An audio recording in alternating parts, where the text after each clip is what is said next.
C'est au petit mais chaleureux café Luna de New Carlisle que j'ai pris mon deuxième café au lait avec un candidat aux élections fédérales. Philippe Toon du NPD m'est apparu très sociable, plein d'esprit, un homme de communication. Moi, je suis natif d'Ottawa. J'étais dans une famille de fonctionnaires. Mon père travaillait pour Transport Canada. Ma mère travaillait comme comptable à Sears Canada, à Ottawa. C'était un milieu très classe moyenne, avec très francophone, moitié anglophone. Après Ottawa, j'ai aménagé à Montréal. Pendant la crise du verglas, j'ai rencontré mon conjoint. Qui étudiait en médecine dans le temps. Puis c'est ça qui nous a mis en Gaspésie. Dans le temps, les médecins, il fallait qu'ils fassent trois années en région. Et on s'est décidé sur la Gaspésie, parce qu'on connaissait des gens ici, on aimait la région.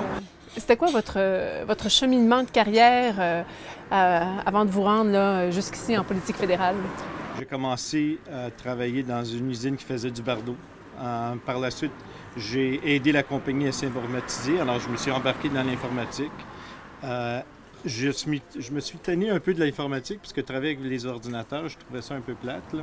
Alors j'ai décidé, je vais retourner faire un bac en droit pour que je travaille avec le monde directement. Puis c'est là où je suis devenu notaire. La carrière de notariat, c'était passionnant. J'adore le juridique, trouver des trucs dans la loi là, pour faire passer des affaires. Et devenir député, drôlement, là, même si je ne m'attendais pas, c'était quand même dans l'optique de ma carrière, c'était un cheminement qui était tout à fait cohérent. Quand j'étais rendu à Ottawa, on m'a nommé whip adjoint, puis maintenant je suis le leader parlementaire adjoint. J'ai monté assez rapidement dans les rangs, là, puis je pense que c'est justement ma formation m'a beaucoup aidé à cet égard. Pourquoi vous avez choisi le NPD ou est-ce que c'est le NPD qui vous a choisi? J'ai milité au sein du NPD depuis longtemps. Quand j'étais jeune, même à Ottawa, j'étais membre du NPD, puis j'ai travaillé pour eux autres, puisque je croyais que c'est un parti qui croit dans le monde. Comment est-ce qu'on peut dire redonner le gouvernement au peuple? Parce que c'est un petit peu ça dans le discours du NPD, là, parce que vous savez très bien que contre qui vous allez vous battre, pas nécessairement vous battre, ou avec qui vous devez négocier. C'est les grosses compagnies aussi, là. On s'est laissé faire depuis trop longtemps, puis c'est certain, là. On a cédé beaucoup de pouvoir au traité de libre-échange, par exemple. Parce que maintenant, les entreprises ont autant de droits qu'un individu, puis ça n'a pas de sens. Il faut mobiliser les gens. Comme j'ai fait ici en Gaspésie pour l'assurance-emploi, on est sur le terrain en train de revendiquer nos droits. Ça nous appartient, cet argent-là. Il ne faut pas le transférer à titre de crédit d'impôt aux grosses entreprises. Il faut que l'argent revienne dans les poches des gens qui sont les contribuables. Je pense que la seule façon de le faire, là, c'est que les gens se prennent en main. Puis moi, mon rôle à titre de député, d'après moi, c'est de les aider à se prendre en main, pour trouver tous les outils pour que les gens puissent reprendre leur pouvoir, parce que c'est de là que la démocratie est née. Vous remetteriez des sous si vous étiez élu, vous et votre gouvernement, au 19 octobre, vous remettriez des sous justement dans tous ces scientifiques qu'on a tassés, toutes les études qu'on a tassées pour que le processus avec les industries aille plus rapidement au niveau des négociations avec le gouvernement? On ne peut pas faire confiance aux entreprises à faire ça pour nous autres. Puis c'est là où on en est aujourd'hui.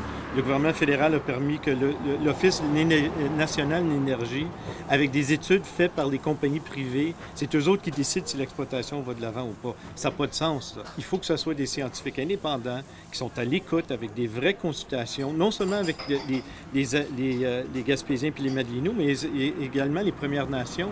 Il y a un très important mot à dire là-dedans, puis on ne les consulte pas. Les ressources naturelles en Gaspésie, c'est vraiment la richesse de la région, là. Ça a toujours été. Alors, il faut quand même trouver moyen d'exploiter nos ressources, mais de le faire de façon respectueuse de l'environnement, puisque l'environnement, c'est sur quoi qu'on dépend.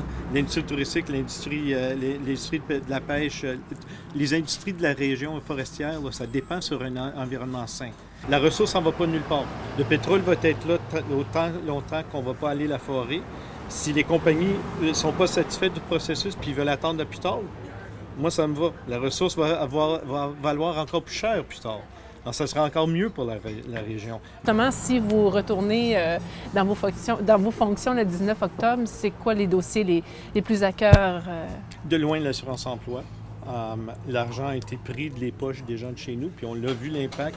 Les dépanneurs qui ferment, les concessionnaires qui ferment les portes également. Là, il faut remettre de l'argent dans les poches des gens chez nous. Puis c'est l'assurance-emploi qui est le véhicule principal pour le faire.